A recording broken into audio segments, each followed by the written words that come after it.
As far back as I can remember, I have always been an apartment dweller. But that all changed when I met Sir. Sir was all latex all the time.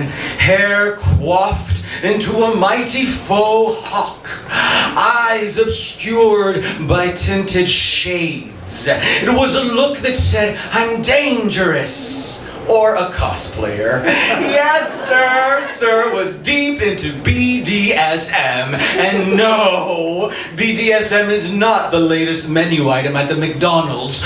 Although that does sound delectable. Hi, I'll take the BDSM with a side of spank me, daddy.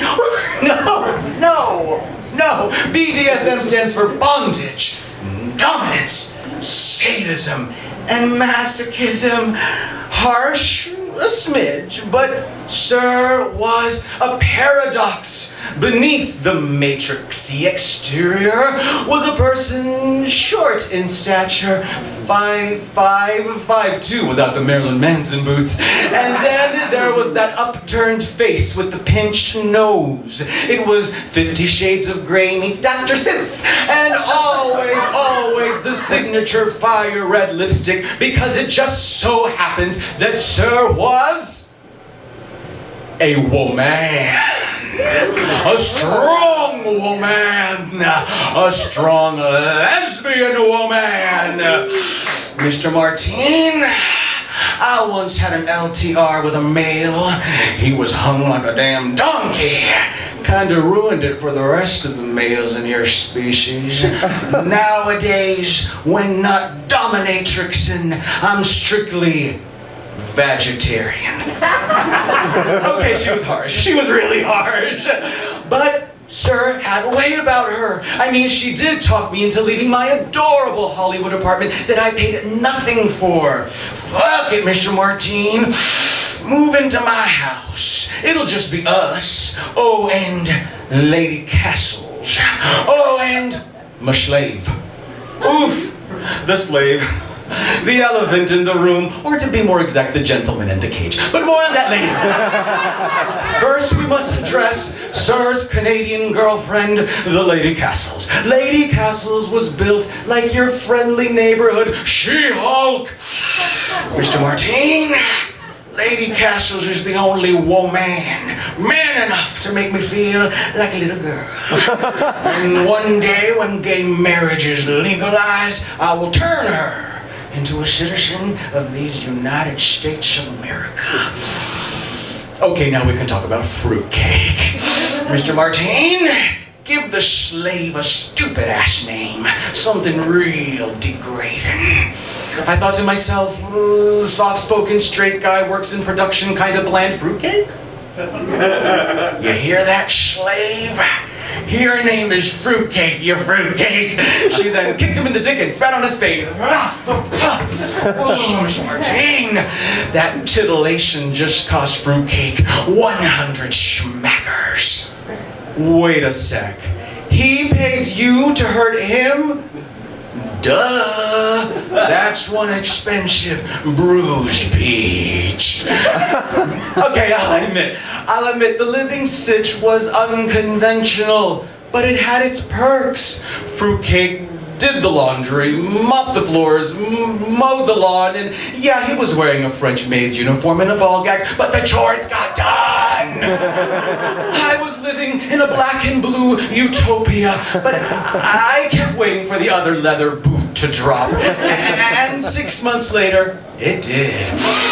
Mr. Martin, Fruitcake surprised me with Radiohead tickets, even though he knows tonight is my Zen meditation meeting, and I can't fucking miss that! I want you to have the tics. Oh, I don't even listen to Radiohead, but I'll go. Thank you, sir. Namaste.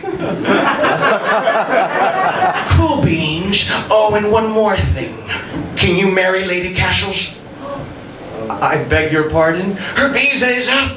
They're gonna deport her back to Canada. No skin off your nose, right?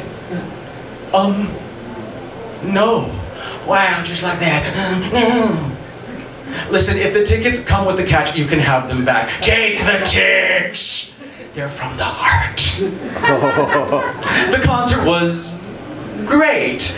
Too bad about the encore waiting for me back at House of Pain.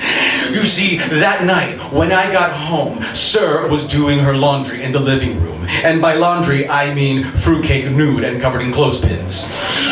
Salutations, Judas. I mean, Mr. Martine, I'm gonna need help with this titillation.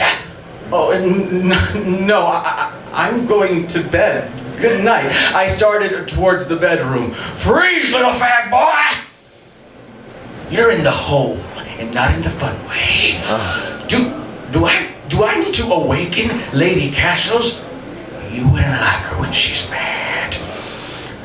If you think I'm scared of your muscle-bound girlfriend, you are absolutely right. Tell me what to do, sir. Oh my God. Command the slave to do something humiliating. Cluck like a chicken. Sir suddenly squeezed my testicles. Get more creative, Mr. Martine! Sweating profusely. And in a fog of agony it came to me, and I regretted saying it before it even escaped my lips. Fruitcake. Meow like a retarded kitten. Meow like a retarded kitten!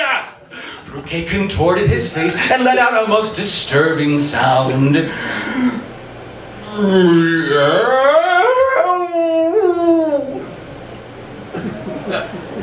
1 month later, once I had moved out, I had an epiphany. Sir didn't wield the power, Fruitcake did.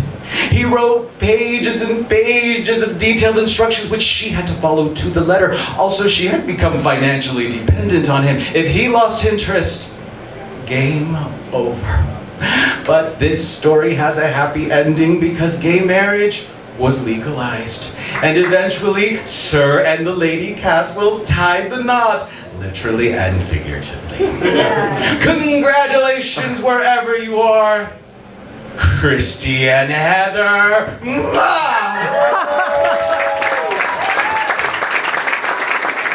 Martin Matamoros.